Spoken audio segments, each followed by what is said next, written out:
Hey folks, Chad here with Exodus Trail Cameras, and today we're going to be talking about buying used trail cameras. And it's a little bit of a weird topic, but we've had a couple recent inquiries from customers asking if we had some type of buyback program or trade-in program where people could trade in used cameras. And while we don't have that here at Exodus, we do know that there is a marketplace and a very small niche of folks buying used cameras, whether that's on eBay, Facebook Marketplace, or Craigslist garage sale from a friend, whatever. There are people out there buying used cameras, and we felt like there are some things you really need to look for while you're buying used cameras.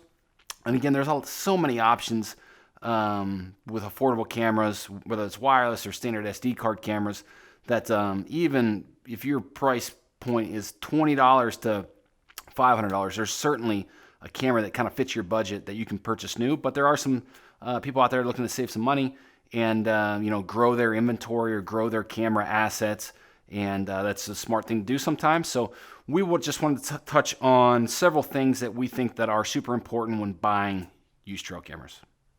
The very first thing we want to recommend is not buying on eBay, but actually purchasing cameras from someone you know inside your circle of influence.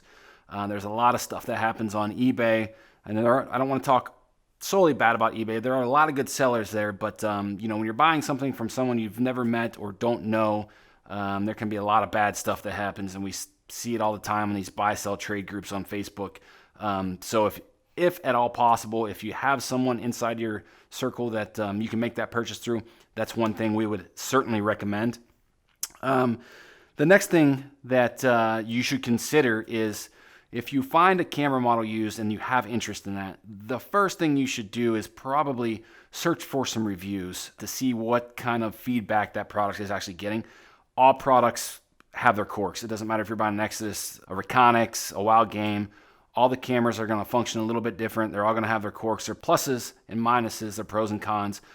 So it's important that you know that when you're considering buying those used trail cameras and what problems you may have or challenges you may have right from the beginning. So that's certainly something to consider. And warranty as well. And it's kind of a moot point, really, that most trail camera warranties are a year or two. And if you're buying a used a camera that's probably outside of that warranty, but just to know what kind of warranty that camera has, whether or not that warranty is transferable. If you look at us, we're a 5-year warranty. Reconyx is a 5-year warranty. We are certainly the leader in that category. We're the first to kind of extend the product longevity and offer that service or that guarantee.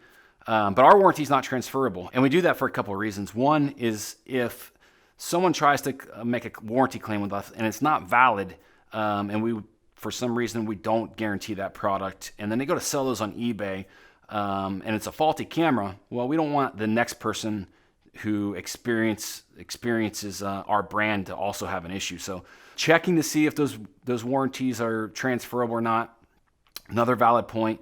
But as I mentioned, with the standard warranty in this space being a year, 12 months, it's kind of an irrelevant point, but something I guess you could keep in mind.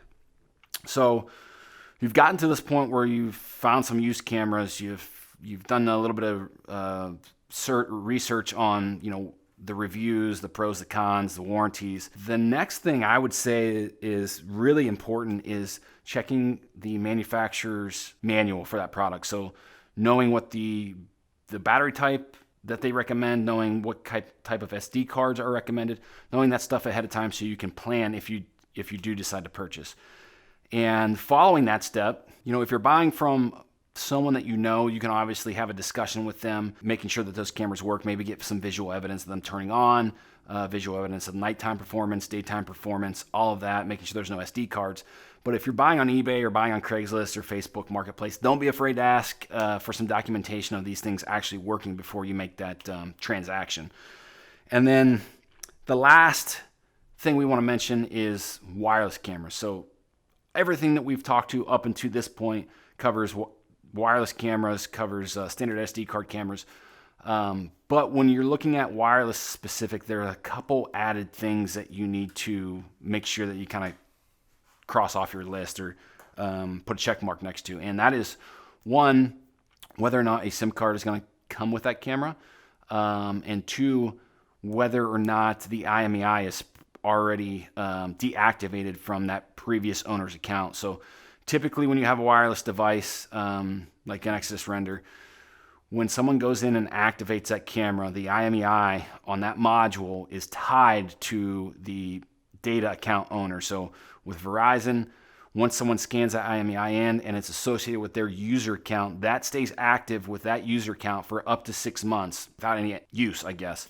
So let's say, for example, Cameron buys a camera. He activates that December 1st, deactivates it, uses it for 6 months, deactivates it June 1st. That camera has to stay deactivated for 6 months before that IMEI is no longer associated with that user account. So just a little bit of clarification there to what we're talking about. But all in all, as we mentioned, with so many great price points and available options in the marketplace, buying used cameras is not a big thing, but there are guys that are trying to shuffle around and add cameras to their inventory fleet when they see a good deal. So just keep these things in mind when you're considering buying used cameras. If you have any questions, comments, leave them below. Smash that subscribe button for us and leave us a thumbs up.